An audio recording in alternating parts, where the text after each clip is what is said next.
Hey, just a little message before we get started. I offer one-on-one coaching to women for breakup recovery and dating. So if you're interested, just send me an email at tracie@tphtherapy.com. That's TRACIE at tphtherapy.com.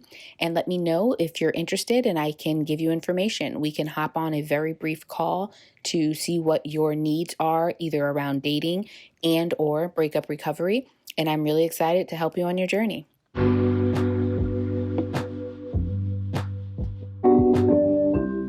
Hey, I'm Tracie Pinnock, and welcome to the Bitter to Better podcast, where I talk all things love and life that help women live better after breakups.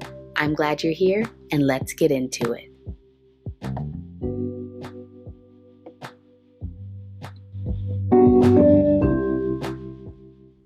Today, I'm talking about setting boundaries with your ex. And boy, is this a needed topic because it can be so hard to let go of contact and communication with somebody, whether you ended the relationship or they ended the relationship. And also, this needs to be talked about because a lot of people experience unnecessary harassment and badgering from their exes. And if you don't have legal ties or shared parenting responsibilities with someone, there's ultimately no reason to need to remain in contact with them. Now, of course, you might feel like you want to. There are a lot of emotional ties that would be there that might keep you wanting to engage with them, but you don't actually need to unless there's legal reasons, and parenting would be a legal reason. And so I talk about this all the time of how you really want to start to create those physical, verbal, emotional boundaries. And I want to talk about how to go about doing that. Also, in the context of having children with someone and no longer being with them, there are, of course, some things that make this boundary setting a bit more complicated because there are reasons why you will need to speak to and or see this person. And so I'll also get into that a bit as well. Now, of course, this isn't necessarily easy, but it is necessary for your progress and healing, meaning being able to establish proper boundaries, healthy boundaries with your ex is a key factor in your recovery from your breakup. It is one of the most important factors in your ability to heal and in the timing of your healing. Meaning, the longer you keep ties in unnecessary ways with your ex, the longer it extends your healing process, the longer it takes for you to adjust to a new normal in your life. So I talk with people about this all the time, that one of the first things that I suggest they do when going through a breakup is to end any unnecessary contact. Now, to be clear, I completely understand a conversation or two for closure, meaning you tell somebody that you're breaking up with them and they're like, okay, wait, can we talk more about this? Sure, give them another follow-up conversation after they've been able to gather their thoughts, but do it with caution and do it under the conditions that are going to be best for you maintaining whatever boundaries you need to maintain. Meaning, if it's someone who you should or do have concerns about physically in terms of aggression or anything like that, or being threatening, you obviously want to maybe have the conversation over the phone, or have other people there, or make sure you're in a public place, things like that. So that's on like the more extreme side of physical safety. But even someone who you are verbally concerned about, maybe the way they may talk to you or things like that, maybe it's better to send an email or something like that. Every situation is different. There's not one specific right way to do this, but there are ways that are best suited to your situation. But what I'm getting at here is what doesn't serve you or the other person whether you ended the relationship or they ended it, is to have these ongoing conversations after the breakup repeatedly over time, reaching out over weeks, months, all of that. That just extends the process. So, really, my general go to, which I guess I'll get right into now, is to, so if you have no legal ties, no children together, then you say your piece and then you stop talking, which means not calling them, not texting them, not accepting their calls, not responding to their texts, not looking at their social media. And here's the thing, if that's something you can do and leave everything as is and you don't want to unfriend or block or mute or whatever, then do that. But if you find yourself struggling in any of these ways, then mute them or unfollow them, which doesn't involve you having to unfriend them if you're concerned about them seeing that or feeling away, but maybe unfriend them if that's going to be to your benefit. And even go as far as blocking them if they are harassing you, reaching out to you, if they won't respect that boundary, or if you find yourself constantly going to try to peep in on them or talk to them. Any of those methods are strongly recommended up to whatever extent you need them to be, because you want to limit your access to triggers, to seeing them post something or getting a DM from them or any of that sort of stuff. Also, keep in mind that this rule may also apply to their social circle, their family, their friends, things like that. If you know that other people in their circle are going to post things that are going to be triggering to you, then maybe unfollow those people for a bit of time. Maybe there comes a time where you could follow them back and be okay, or mute them, and there's a time where you can unmute them and be okay. Keep in mind that your grief process, because that's what a breakup is, it's a grief and loss situation. There's been a loss of something or someone and you're grieving. That grief process, just like when somebody dies, or just like when you lose a house, anything where you have a significant loss, that grief process plays out over time and it looks different at different points in your journey. So what you need now may be different than what you need 6 months from now. So it may be muting people for right now, and there comes a time later where you're able to unmute them and feel okay.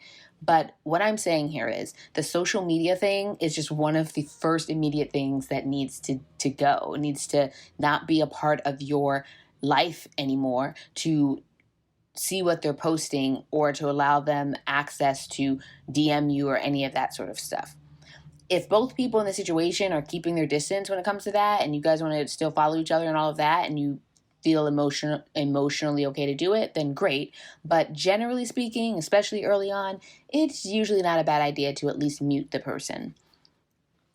And with the contact situation, it's not just about your ability to contact them or their ability to contact you. You're also wanting to limit their access to you and your access to them. So back to the whole thing of, even if you are not, actually DMing them or something like that, you do want to limit your ability to see what's going on in their life for a period of time as you are healing or trying to get used to a new normal without them, or trying to kind of cleanse your space emotionally, mentally, physically, things like that.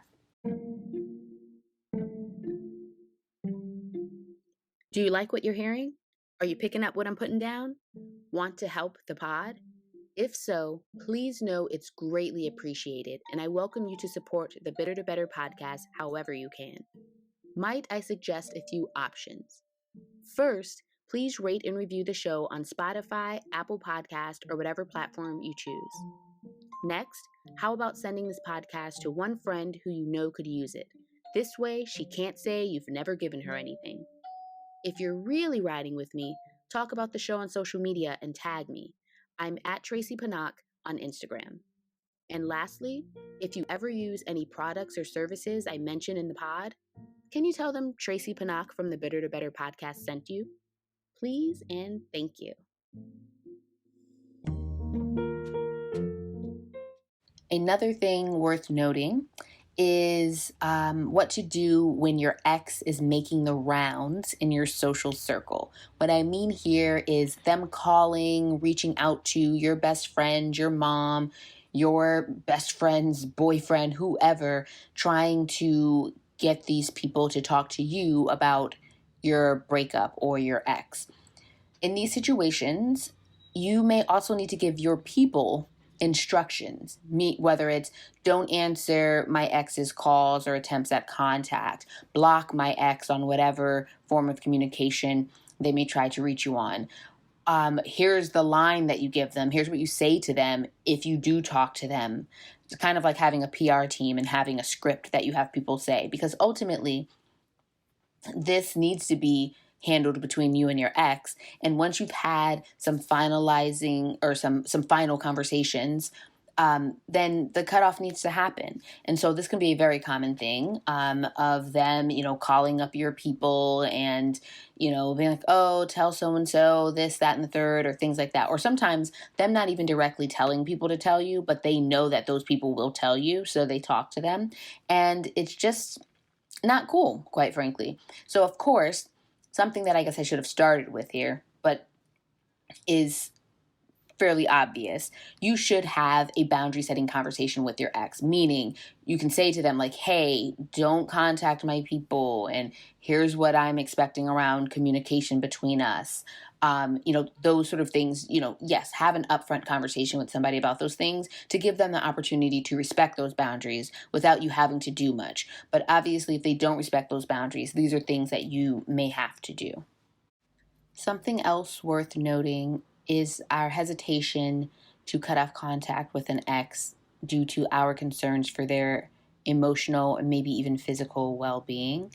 And that is a completely understandable thing to be concerned about if you know that your ex is someone who's really struggling with the breakup emotionally, or struggles in general emotionally, or with mental health or substance abuse or suicidality or anything like that, or self-harm. And it can be a very hard line to walk around creating healthy boundaries between you and that person and not wanting to do any harm or wanting to support them. And the reality is that upon you no longer being in a relationship with them long term, the reality is that you no longer become a part of that support system for them unless you are intending to remain friends or be friends, and I mean actual friends. That's a whole other speech I can give around the F word friends that we throw out so easily. But honestly, most ex relationships where people are saying we're friends doesn't actually mirror a true friendship. But that's a conversation for another time. But what I'm getting at here is absolutely there are people who no longer have a romantic relationship, but end up having solid friendships or supporting one another, especially if you're like co-parents or something like that. But even with that, what I'm saying here is that, especially during the early times of a breakup, you may need to, or that person may need to have other supports, or should, not may need to, but should have other supports to help manage that in a particularly emotional and high, potentially high tension time of an early breakup. Literally things like going to therapy if they do have a mental health condition or substance abuse, reaching out to any of their friends or family who can help. And I recognize not everyone has amazing support systems in their families, or don't have strong friendships. So obviously these are case by case things that you need to assess. But what I'm getting at is it's not realistic, it's not healthy, and long term it's not sustainable for you to continue to be that person's sole form of support, or even a significant form of support for them through those things upon your breakup. And again, maybe at a later time where things are more settled, you find yourself being in their life in that way. That remains to be seen. But the whole idea of you not setting healthy boundaries with them because of your concern for them, that's something that you want to do your best to work your way out of. And what I mean is providing them resources of where to get help, literally talking to certain people in their lives and letting them know, hey, this is what's going on with so-and-so. This is what's going on with my ex. Check in on them, be there with them. Because also, on the flip side, in some situations, that person, your ex, not seeking help that they could be seeking for whatever they're dealing with, can be a way of controlling you and holding you hostage to them emotionally, maybe financially, anyways, quite frankly. So you really just want to be mindful of that, because if you are ending the relationship, it it should be expected that you are not going to play a support for them in the way that you would have, or the way that you did when you were in the relationship. So, in conclusion, the key is that boundary setting is a huge factor in your own recovery from a breakup. If you are struggling with a breakup in any way, whether you ended it or someone else ended it, then it is going to be key to you to it's going to be key for you to have healthy boundaries with your ex. So think of boundary setting as a protective measure, and it's an obligation to ourselves, meaning it's ideal when other people in our lives naturally respect boundaries, but not everyone does that, especially with emotionally charged situations such as breakups. So when someone is not respecting a boundary, then it is our obligation to ourselves to actually set that boundary and enforce it. And then enforcing it means going beyond just telling somebody that you don't want them to call you, or, stop, texting my mom, or don't just show up at my house.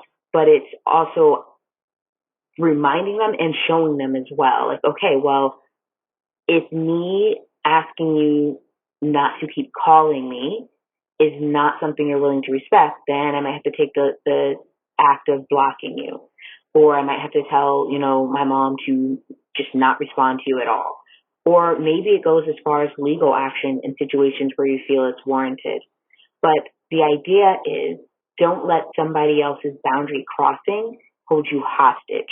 Um, when someone is not doing their part for themselves, so such as if they have struggles that make you concerned about their emotional well-being, and so you're very hesitant to kind of, again, set those boundaries, then understand, though, that there's a certain amount of them needing to take responsibility for what they're going through, and actively seek out and reach out for the help that's needed. It's like someone having a broken leg and choosing not to go get medical attention for it when they have access to that medical attention. And instead saying, like, oh, well, it's my broken leg, this is why I can't, get up and do anything. It's understandable that you can't get up and do anything with a broken leg, but it's not understandable that you don't go to get it checked out or cared for or get the support you need. So ultimately, and I guess a little bit also about boundaries that I obviously should have started with, but when people hear the word boundaries, it's like they automatically think of putting up a wall or cutting people off. And that's not the case. Boundaries exist in every single relationship in your life. Friendships, your coworkers, your boss, everyone. They exist right now as I am speaking. It's just that most boundaries you are not super aware of, because if boundaries aren't being crossed, there tends to not be any need to talk about them, or you don't notice them. But what I mean here is boundaries are ultimately, the rules of engagement between you and another person. And so what boundaries really are about is there's healthy boundaries and there's unhealthy boundaries, but there's always boundaries. So when we say to set boundaries, it's really saying to set healthy boundaries. There are boundaries that can be too rigid, where it's like a cutoff. So that might be like, I'm just going to completely ignore someone who, isn't deserving of it. And then there can be diffuse boundaries, which are boundaries where they're too lax, they're too loose, and you're just letting everything in and everyone in. And, someone who calls at 3 a.m., you pick up the phone every single time. Like, these are, examples of one end of the spectrum to the other when it comes to boundaries. So just understand that there's always a boundary between you and every person. There's boundaries between you and strangers, which tend to be more rigid because you don't know the person. So there's less, we allow less between us and strangers. You're not sharing, necessarily intimate details. You're not being, you're physically touching a stranger, things like that. So I just want to clarify that when it comes to boundary setting, because people automatically think rejecting and closing off and all that sort of stuff. No, boundaries are simply protective measures for you and the relationship actually that you have with another person as well. And so we can tend to become resentful when boundaries are crossed and we don't enforce them, such as with an ex that is harassing or won't leave you alone when you need, that space. And you're like, just give me space, or give me time, or things like that.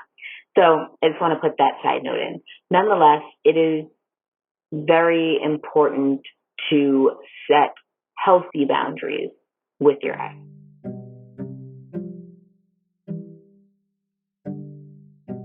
Hey, by the way, I can be found in other places besides this podcast. Just search my name on YouTube and you'll find my channel.